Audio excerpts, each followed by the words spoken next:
Hello everyone, Addie Gundry here in the test kitchen at RecipeLion. Thank you so much for joining us on Thursday at 2 p.m. This has become our regular hangout together and we hope you're enjoying some of the recipes. Today we have something super special. We're going to show you how to make a recipe, but more importantly in this Cuisinart pressure cooker that then we are giving away. Okay? Giveaway alert. We need like a filter. Giveaway, giveaway. So Tom's got that filter for me. Okay, so you might be wondering, how do you make nachos in a pressure cooker? But what I'm going to show you is that you make the chicken in the pressure cooker and it only takes 5 minutes. That's right. When I say 5 minutes, that's amazing, because then basically you have nachos within 10 or 15 minutes, because while your chicken's cooking, you can assemble all of your nacho ingredients. The chicken comes out, it goes on top, we stick it in the oven just to melt the cheese, and you have nachos instantly. When I used to make nachos, oh my gosh, wait, I'm so rude. This is my friend over here. We have a new friend. You guys are used to seeing Jessica. Excuse me. Hi, I'm Arielle, and I handle a lot of the giveaways here at the RecipeLion Test Kitchen. And today we're actually doing a giveaway live on Facebook for this fabulous Cuisinart electric pressure cooker. So this is actually worth almost $100, $99.95. Wow. So it's a really nice appliance, and we're going to see how it works in just a minute with this chicken. Awesome. Okay, I'm sorry. I was so excited. I forgot she was here. I completely understand. I know it could get really It's amazing. exciting. Okay, so when I used to make nachos, excuse me, I got so excited it's choked over there. When I used to make nachos, I would cook the chicken in the oven, or I'd have to use leftover chicken, but this is, again, is a fast way to just do it all in about 15 minutes. So we're gonna get started so we can get the chicken cooking. Here's our pressure cooker. There's a lock and unlock feature. Super simple. Lock, unlock, do, okay? We're gonna take it off, and all I'm gonna do is put a chicken breast in here, and I just slice the chicken breast in half. I'm gonna try not to touch it. And about a cup of water. You can do chicken broth, you can do beef broth, you can put any kind of liquid in. It's just gonna help kind of make it really moist and cook it in there. And then, I'm gonna move my chicken over a little. We're going to close this up, lock it, your pressure, get the dot to the dot, and when it's done, it's gonna release. We're plugged in. I can't really see what I'm doing. Let's see here. Okay, we're gonna go. Menu, high pressure, time, about 5 minutes, start.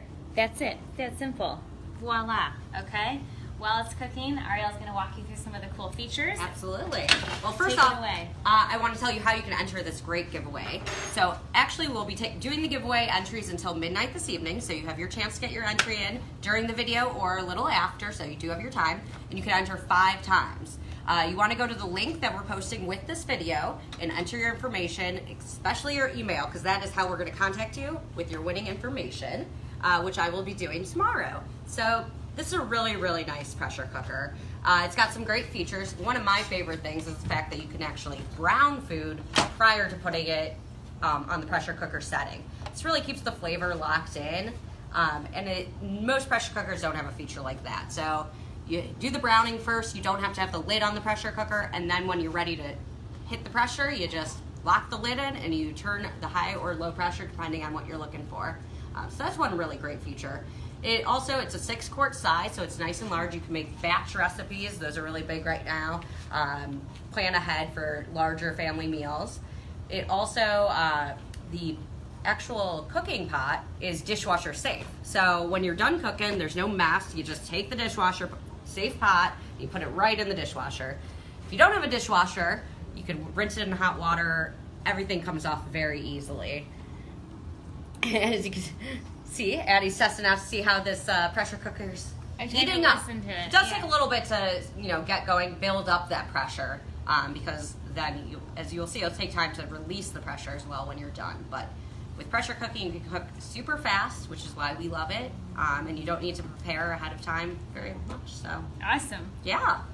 Okay, so now on to something fun, which this is obviously very fun, but the recipe. This is how we're gonna make nachos. It's a really easy recipe. You might say, we don't need recipes for nachos, it's just chips and cheese, but there's more to it than you think, okay? So we're gonna layer our chips on the cookie sheet. I like to do just a thin layer so almost every chip is covered. And then we're gonna put a little cheese on first. So this is how I like to layer. This is just shredded Mexican cheese. Ariel's gonna make sure our pressure cooker's going okay over here. I'll keep an eye on it. Keep an eye on it. We counting down time. Okay, so we're just gonna put a little cheese on top. That way the first thing on your chips is cheese. Okay, we're now gonna take our beans. You can obviously use gloves. I don't always use gloves. I'm just gonna use my hand. Beans, beans, beans. And as you guys know, you can put anything on your nachos. So if you wanna comment with some of your favorite nacho ingredients, we'd love to hear some wacky ones. All right, next, this is my favorite of these little diced jalapenos that you can get in a can. They're really spicy, so beware, but I like spicy foods, okay? So we have all that on there. And now we're just gonna wait for our chicken. When the chicken comes out, we'll shred it, put the chicken on top. So as you can see here, I put the chicken right on top, and then I covered with a little more cheese, and then it goes in the oven at 400 degrees for, I mean, literally, probably 10 minutes at the most, because all you're doing is melting the cheese. So it's a really quick recipe. As you can see, we're done. We're just waiting for the chicken. So as you saw though, I was really prepared with all of my little things out here in bowls, but the great thing too is at home, you can put your chicken in and then go grab everything else from the pantry, and then the timing will work out really well, okay? So, what else while we're waiting? Well, we do have some questions and we have comments, so. Good. I'm gonna start eating too. Believe me, I was tempted. We have Denise. She says that one of the weirder things she's had on nachos is onions, which is interesting to see. Onions, I like We that. also have a question from Jenny Bowden. Do you always use that blend of cheese? What are some other cheese options for nachos? My husband always tries to use melted cheese, but I like the shredded better. Melted. Okay, so another good cheese for nachos I like is pepper jack, because it's that kind of white cheese with the spice in it. So you're almost adding in some peppers to the nachos. So I'd go with pepper jack. Colby jack also gives you that sharpness. The Mexican blend you get is really pretty mild. So if you actually just eat this, it doesn't have a lot of flavor. It's pretty simple. So every time I eat on this, I have a little trouble. Yeah. So if you want like a spicier, more pungent flavor, I would go with Colby jack or pepper jack cheese. Sounds good. No. I can hear this, you guys. Oh yeah, that pressure's starting to build? Yeah, I think so. Yeah. Yeah, I think that the countdown's actually going to start once the pressure builds, and yeah. then it starts the countdown. So we also have a comment from Rachel Callison. Okay. Hi, Rachel. She asks, what are some of your other favorite things to make in a pressure cooker? Oh, okay. Oh, I hear it. Do you guys see it? Look at the steam coming out. Super cool. Okay, so the other day I made Mongolian beef, which was really cool. So I put in flank steak with some sauces and cooked it for, I don't remember how long, but not very long, maybe 10, 12 minutes. And the steak literally just like melted apart. It was amazing. So Mongolian beef is good. What else can you make in a pressure cooker? I cook with this all the time at home, and I'm drawing a blank here. I make shredded chicken a lot. I make chicken salad in the pressure cooker. Again, similar to this. I shred the chicken and then I wait for it to cool. And then, can you see me behind this? And then I fold in my mayonnaise or yogurt and make the chicken salad. So it's a really great way to just make shredded chicken. We also made kung pao chicken the other night, so cubed up chicken and did like a honey type sauce. What I love about it is cooking meat, because it cooks the meat perfectly. You don't have to worry about temperature, texture, the oven, is it too hot? You know, it literally, you put it in and it's done. And that's what I think is pretty awesome about these pressure cookers. Sounds great. Yeah. Denise asks, can you make yogurt in this cooker? Oh, you definitely can make yogurt in pressure cookers. And what do you think on this? So, they don't actually have a yogurt setting. I know that some of the multi-cookers we've been seeing do have that setting. But you could definitely still, follow a recipe for an electric pressure cooker yogurt recipe, which I'm sure we have on our site. And it will still come out perfect. It's a great way to make yogurt, really hands-off. Yeah, totally. And homemade, you're not putting anything bad into it, any preservatives. That's a great idea. That is a good idea. One of my friends made some stock in there, so they put in some water and some vegetables to kind of make a broth. So truly the options are endless. We're gonna pop this open soon and see how our chicken is. Anyone else have comments? Oh, and then Denise also wants to know if you could do canning in it or sterilize the bottles. No, that I'm actually not quite sure. I've never. Sterilize the bottles. I haven't actually used a pressure cooker for that purpose. I wouldn't want it to break the glass. Right.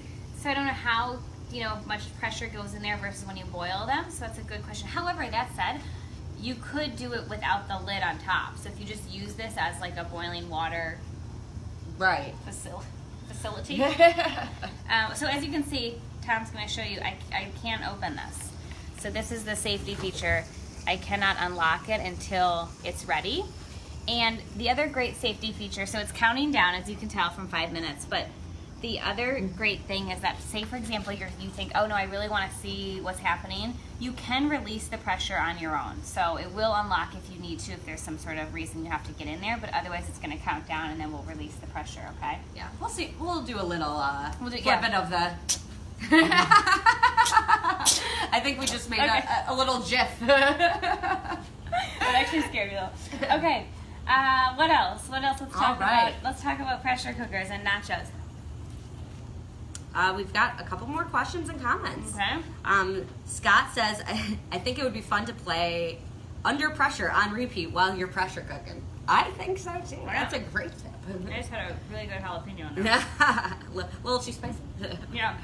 And then Jenny again says, Addie, can you put this chicken on high pressure? When would you use the low setting? Oh, I think so. Similar to a crock pot, or if you're doing something low and slow versus high, this will heat it up really quickly versus if you want something to just kind of slowly cook. So it's honestly, it's just the way you want to cook your proteins. So every recipe you find, it will tell you either low or high, and there's a specific reason, and that is you want to bring some, like a pot roast, you want to do like low versus right. a chicken you can do high. So that's pretty much the big difference. But I think I'm going to pop this open because I'm impatient. Should we see? Well, what do we have on our countdown going? 3 minutes. 3 minutes. Okay, we can do 3. We can wait 3 minutes. I think we could wait 3 minutes. Yeah. I think we can do that. But yeah, there's definitely different settings. And then there's also, as you can see, you'll see the saute setting and the keep warm. So you can put in say you put in a steak and you want to sear it, you can do the saute or browning, and then you can turn on the pressure cooker and it will cook it like that. So sometimes I put things in and I brown it first, and then you also can keep warm, similar to a crock pot.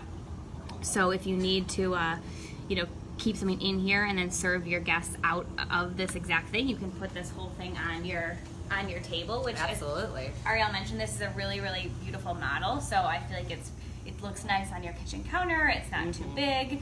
It's a really great way to show it off. Yeah, and we actually did get a comment about how many quarts this one is. It's a 6-quart model, which is really perfect, I think. It's not too big, so it's not taking up too much cabinet space, because we all know that's really valuable. But it's big enough that you can make big meals, some batch meals. It's quite, I find 6-quart sizes are the best. Cool, and then for those of you just tuning in, you want to talk about the giveaway quickly and where you can Yeah, find of course. the recipe and everything? So today we're actually giving away one of these pressure cookers. We're not just using it here. We're giving a brand new one to a winner. You could actually enter by putting your information into the link that we have attached to this post, and we will be drawing the winner tomorrow morning. Very exciting. Super cool. Yeah. Okay, the other thing, when we pull this chicken out, it will be cooked, but for whatever reason, say you cook chicken a different way, I'm just talking about nachos, when we put them in the oven at 400 degrees for almost 10 minutes, the chicken will continue to cook. And so one thing you want to do is not overcook your chicken on nachos. And so just a tip for you when it comes to cooking chicken for nachos. Well, speaking of toppings, we have another question. Are there other toppings you're going to put on the nachos when you're done? She usually tops hers with sour cream, salsa, and guac. That's a great idea. So I usually don't. So a couple of things. All right, we're gonna release the pressure while I talk about toppings. Ready? It's going. It's gonna go on its own. Let's give it a little. Okay, so for toppings, there's a couple options. You could take your sour cream and avocado and drizzle it on top, or just put it in little bowls and dip. So give us your thoughts. Dip versus drizzle.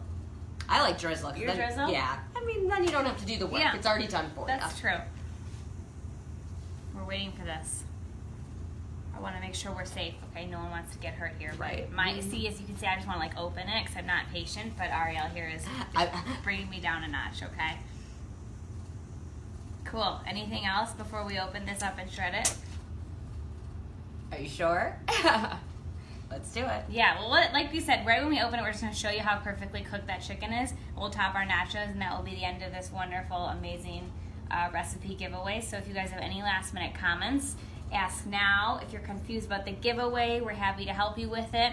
And then you can find the entire recipe on RecipeLion.com, and there's a link. You will be able to enter in this giveaway until midnight tonight, so don't feel like you have to rush over right now. We'll have the link posted. And you actually are able to enter 5 times. So definitely get your entries in, and we will be announcing the winner tomorrow. Also, another tip, if you're nervous about the pressure, which you should never be, it's very easy to do. I'm just impatient. You could always grab a mitt, and then you can just start releasing it.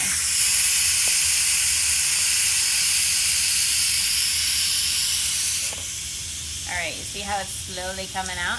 I still can't unlock it, but once the pressure comes out, it will let me unlock it. And we also have some opinions on whether to drizzle or dip. Oh, I love it. One says drizzle for shizzle. See that? Woo! Another drizzle because that way people can't hog all the guac. That's a good tip. That's a good one. Okay, you see our chicken? Perfectly cooked in here. I'm going to take it out. I'm going to show you what we're going to do. So usually how I shred chicken is I let it sit for a second to kind of cool down, and then I use my hands with gloves. This is going to be a little hot right now, but you're going to see again my impatient side. So let me get a fork, okay? It's really easy to do. You'll just start kind of shredding it apart, and look at that. It's just perfectly shreddable chicken, which is just so cool. It sort of just melts. Again, I want to show you with my hands. Even this is really hot. Don't do this at home. But you can just literally break it apart. Okay? Ow. And that's why you don't do that. And that's why you don't do this. Let it cool. The other thing you can do is once you shred it, you can put it directly on your chips like this. Or, look at how cool that is. It's like these moist little chicken bites, which is just really pretty awesome. The other thing you can do is if you want to shred it over on your plate, and then you could put a little hot sauce on it, put a little cayenne pepper, almost season up that chicken in a spicy nacho way before you throw it on the chips. But otherwise, we're just gonna break it apart. See how easy that is? And you can be a little more patient and wait. I'm just gonna go like this. You can totally break it apart right on top of the chicken, which is a really quick, easy way. And at this point, your oven is hot, so is that. And once you fill this with chicken, you'll put a little more cheese on, like I said. The reason I use gloves is it does help with obviously the heat a little bit, but also it's a way to not wash your hands so much, because now I don't have to worry about it and I can touch my cheese. And in this cold weather, when you're constantly washing your hands, it gets dry, so that's another reason for gloves. So once I fill this with chicken, I'm gonna cover it with cheese again. I'm just gonna show you that quickly. And then we put it in the oven, and what comes out is like we have over here. And it's amazing nachos. You can pull them apart. Look at that, yes. And that's it. Anything else? Any questions? If you have questions, enter the giveaway. Enter the giveaway. Be sure to win this. You guys, look how easy that was. It was so fast. Amazing recipes everywhere. Yeah. Thanks so much. Thank you to my friends. Thanks for tuning in. Thanks for having me. See you next week. Bye.